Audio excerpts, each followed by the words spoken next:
Yeah, good evening, everybody. I'll try to make this as quick and painless as possible. I'm going to start by giving everyone in class a number.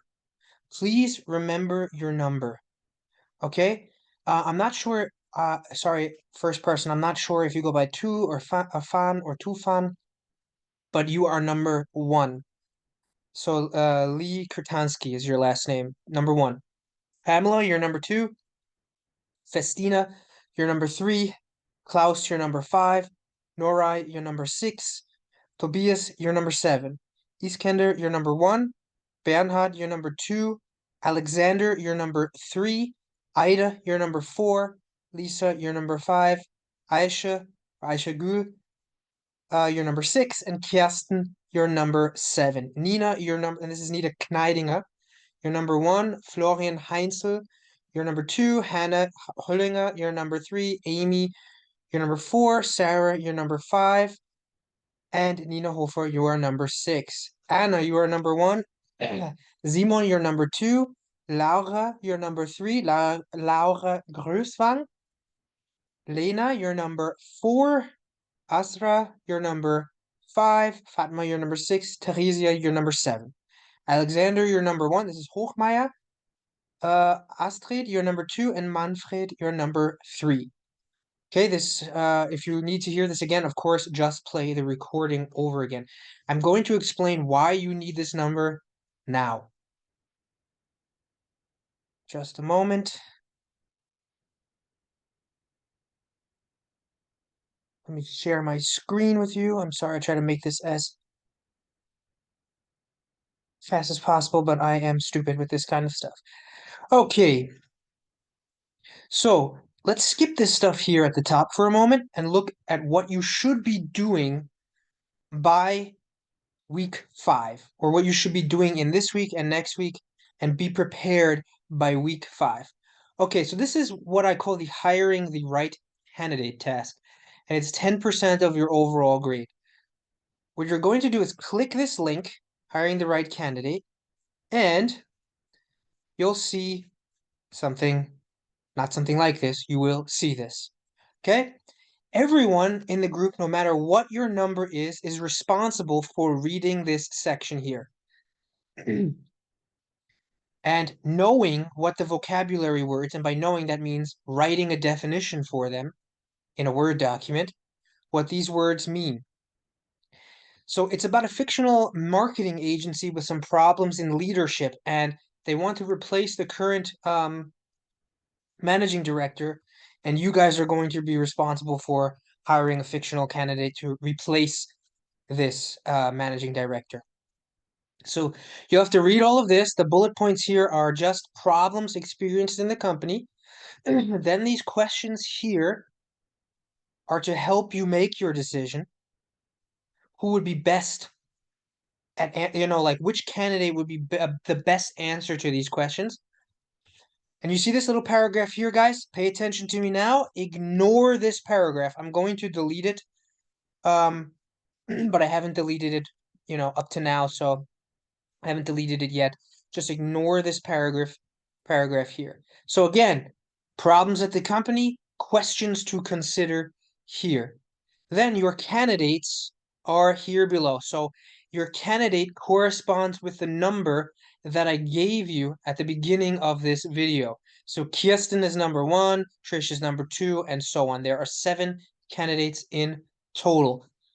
Now, you only have to read your candidate. So if you're number two, you read Trish, you write down the vocabulary words, and you give a definition for them. Okay?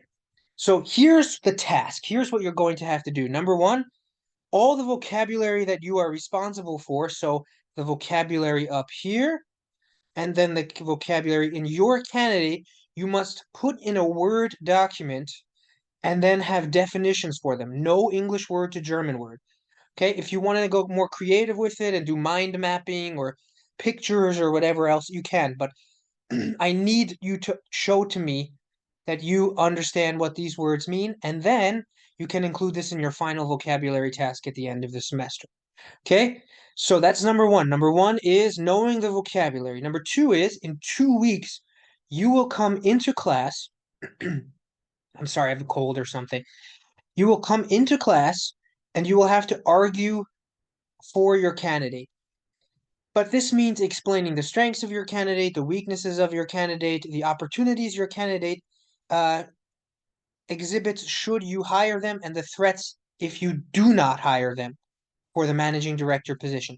Some candidates are within the company, they're internal candidates, and some candidates are from other marketing agencies, so they are external. That would fit in the threat and opportunity section very well. Okay.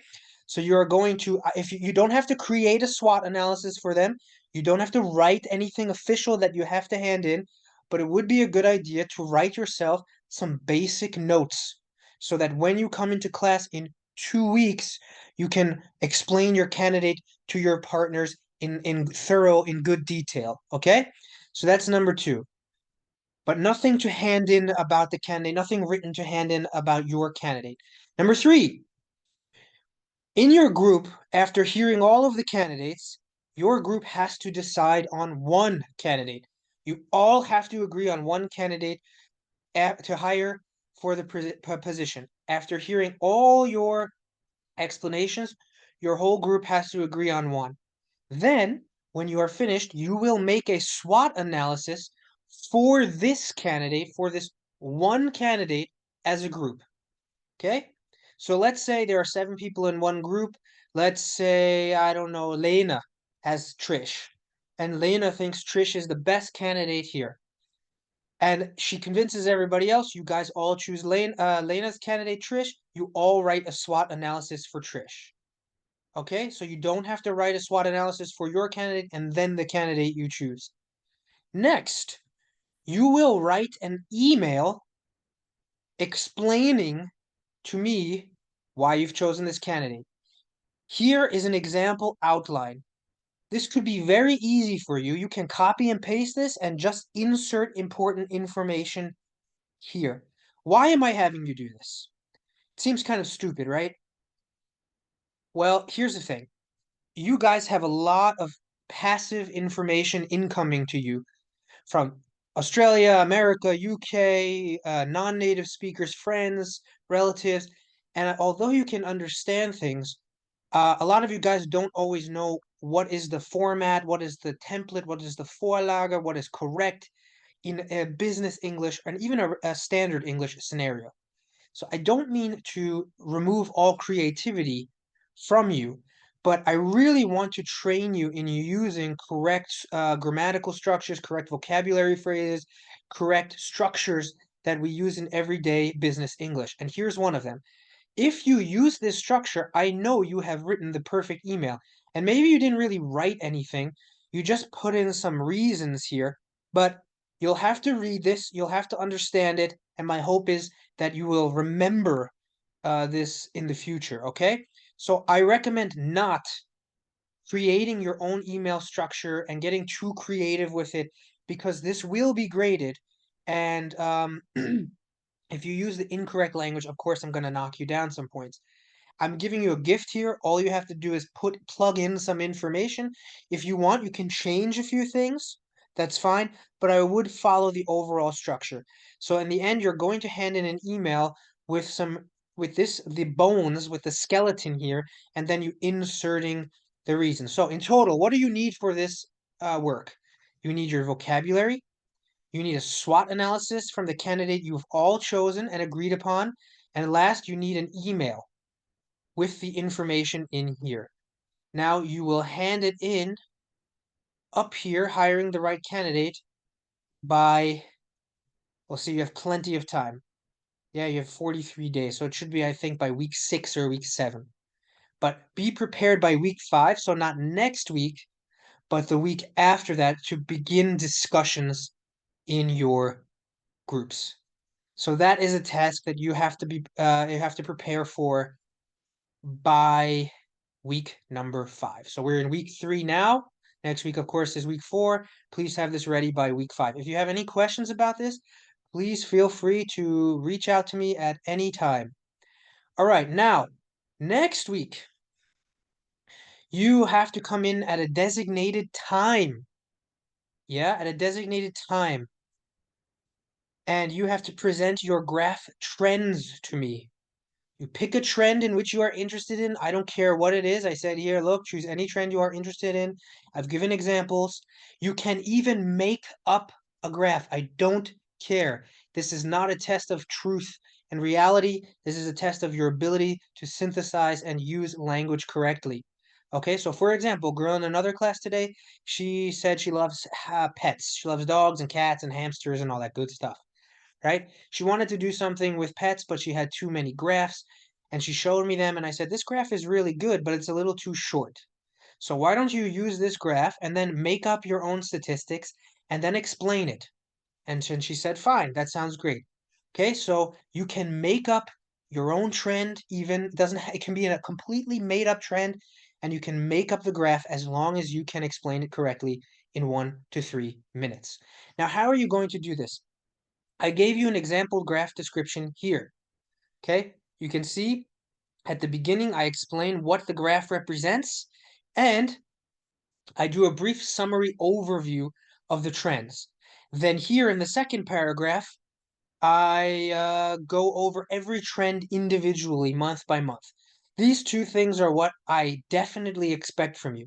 I just added this in case I need to flesh out the time a little bit more, but these two things are most important in your explanation, okay? If you're struggling for time, at the beginning, you can also say, hey, Andrew, I chose this trend because I'm interested in blah, blah, blah, blah, blah. You can explain to me why you've chosen this trend, why you're interested in it. Even if you've made it up, you can lie to me and explain why you're interested in it.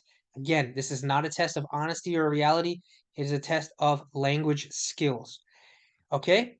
So brief description, brief introduction, brief overview, and then breakdown point by point, trend by trend. Now, someone in the other class today asked me, do I have to choose a line graph? No.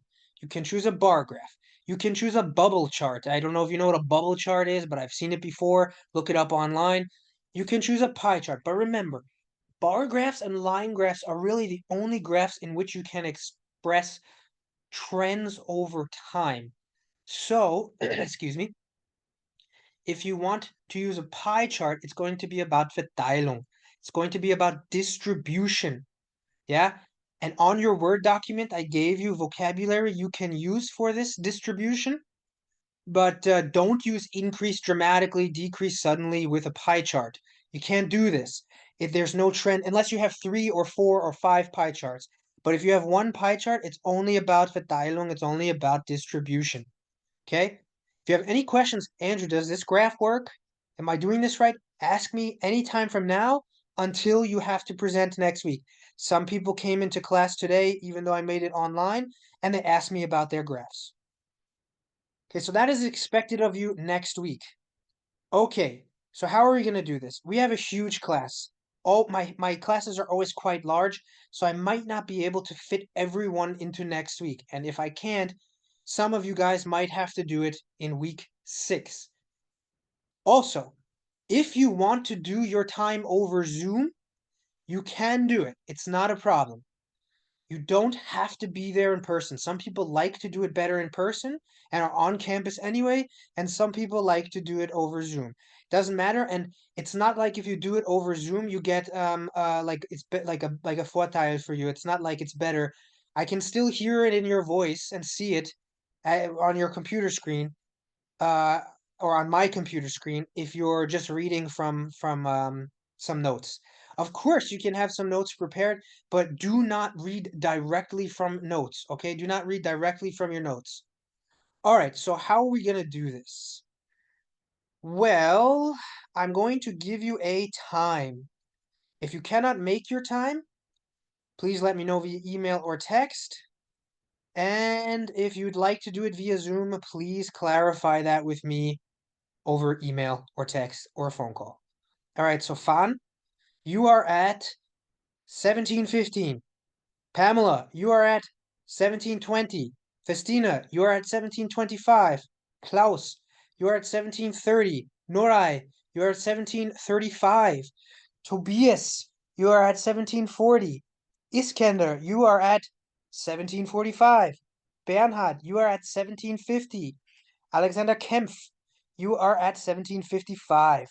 Ida, you are at 6 o'clock, so 18 o'clock. It doesn't sound right for me. Lisa, you are at 18:05. Aishigul, you are at 18:10. Kirsten, or sorry, I don't know if I said it right. Aishigul or Aishigul, I don't know. I'm sorry. Please correct me next time you see me in person. Kirsten, you are at 18:10, I think it was. Hold on, let me review this again. Fan, 17:15, Pamela 17:20, Festina 17:25, Klaus 17:30, Nora 17:35, Tobias 17:40, Iskander 17:45, Bernhard 17:50, Alexander 17:55, Ida 6 o'clock, Lisa 18:05, Aishagul 18:10, Kirsten 18:15, Nina Kneidinger 18:20, Florian 18:25, Hannah Hüllinger 18:30, Amy Weigel 18:35, Zara 18:40, and Nina 18:45. Now the thing is, guys, there are still like 10 students left.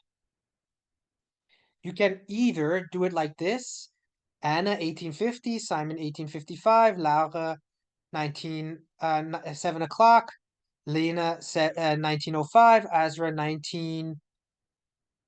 10, Fatma 19:15, Theresia 19:20, Alexander 19:25, Astrid 19:30, and Manfred 19:35. And those guys at the end here, you can do it via Zoom if you'd like, or Anna, Simon, Laura, Lena, Azra, Fatma, Theresia, Alexander, Astrid, Manfred. You have to do it week 6.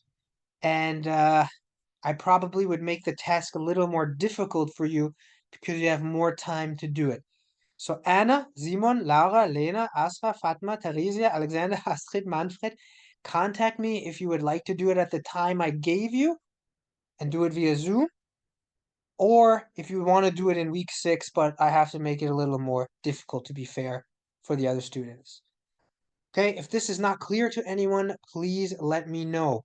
These are the times next week where you would have to come in or via Zoom, give me your graph explanation in 1 to 3 minutes. Now, I did it by fives because I'd like to give you guys some feedback too, like what you did right, and I'd like to give you your grade immediately so you don't have to worry about it.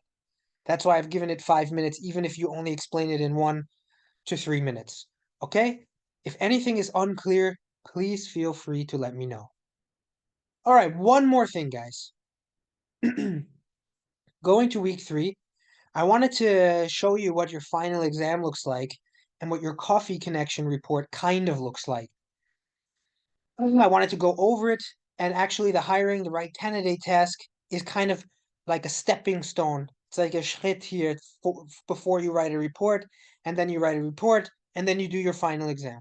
So maybe some of you have already had a look. Here is what the final exam looked like last year in the summer, sorry, 2 years ago in the summer semester. This is what it looked like. It was about Peloton.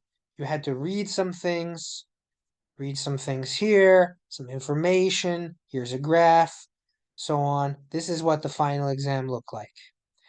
So what is your task? You have to write a report that has an introduction, a SWOT analysis, 2 concrete steps that the company should take, and a conclusion. All right? Well, how does this, or what does this look like? Well, here is an example answer. If you click here, you'll download it. You'll click on that. You should start with an email, like, because you're usually writing this as an email, but very, very, very short. So as per your request, I have attached a report concerning Peloton's current market situation. Please do not hesitate to contact me should you have any further questions. Yours sincerely, and I wrote this with a bunch of students, so he says student many names. Okay, so here's what the report should look like then. You have an introduction. You always tell the person what the purpose or the aim of the report is. And here, I've also made it so something else for you to auswendig lernen. I know it's boring, I know it's not creative, but for certain tasks, there is just the right way and there is just the wrong way. And I'm trying to teach you the right way here. So you do better on your test, because 50% of your grade. So I've bolded the vocabulary that's important, and you can copy these sentences exactly or memorize them exactly. I don't care if everyone's report looks exactly the same. Really, I don't. It's not a trick. I know some teachers tell you one thing and then they're like, oh, but it should be more creative. It should be more this. No, we want to simplify it. We want to make it as business-like and easy as possible. So in your report, you always say what the purpose of the report is. You say what the report includes, and you say where you got the information. 3 sentences is enough for your introduction. Then in the findings, that's where you put your SWOT analysis. So strengths, then we've got weaknesses, we've got the opportunities here, and we've got the threats here. You can do it any way you like. You can use this, or you can create a SWOT analysis with pictures and with the graphics, however you like. But here's one very important piece of information to remember, okay? When you write strengths, don't say Peloton has created significant customer loyalty, punct. This is a bad example of a bullet point. It doesn't give me any detailed information. I'm not asking for a paragraph, but I'm not asking for basic stuff like they did a good job on the stock market or they have competitors. Yeah, this is too basic of information. You have to elaborate. You have to explain how did they create customer loyalty? Why are they one of the most leading companies? Why have safety issues been a substantial problem? Why did Peloton recall many of its treadmills? So you have to give me the why and the how, which it will always be in the text. And you don't need all of it, but you do need some like Begründung. You need some justification here. Okay? Then you'll have I like to write it like this. You don't have to. Oh, sorry, by the way, you can forget this. I just did this as some graph practice with the students. You do not have to include this in your report. I repeat, you do not have to include it.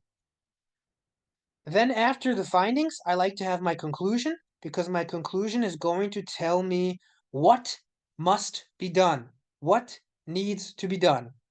Okay? So the conclusion always answers the question what. The recommendation section always answers the question how. For example, additionally, in the conclusion section, additionally, Peloton must find a way to tackle the issue of home-based workouts decreasing after the end of the worst part of the pandemic. So how do they do it?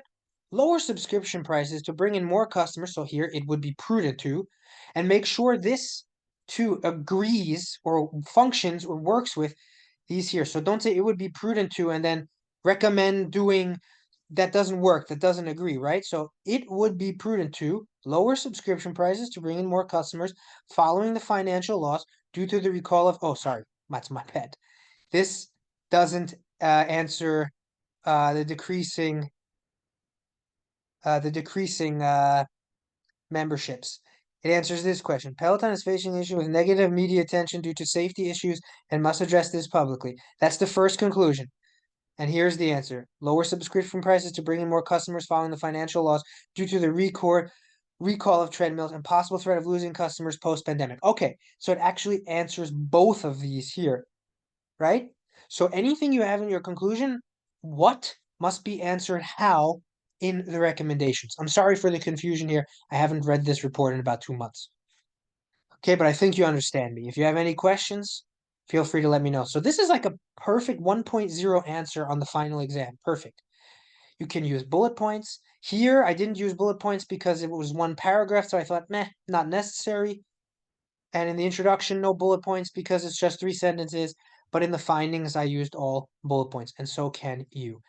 So I just wanted to give you, I think students would say, theoretical look at the report and the final exam. This is what you're going to have to write on your final exam for a different company. This is what you're going to have to write for your Coffee Connection report, which is another task we will do in a few weeks. And this section here, the SWOT analysis, is what you're going to have to write as a group for your candidate that you choose for the task I mentioned earlier. So this is like the first step to make sure you write good SWOT analyses, I'm sorry. Okay? Now, additionally for homework, what I'd like you to do is click on this link here and determine, are these things here conclusions or recommendations? Where would they fit in your report? Where would they go? Where would they fit best? All right? So that's also part of your homework, and we'll talk about that in the 5th week next time we see each other in class as a group. Okay, I wanna help you write good conclusions and good recommendations and know the difference. Also, vocabulary down here for you to know all good vocabulary for hiring the right candidate, coffee connection report, final exam, and startup projects. And for your final vocabulary project. You can include all of it in your final vocabulary project. So look these up if you have to, or ask me next time we're in class what they mean. So guys, that's it. I think I've taken about 20 minutes of your time. So remember next week, graph presentations at your time. Let me know what you feel about your time. Okay? Can you make it? Can you make it via Zoom?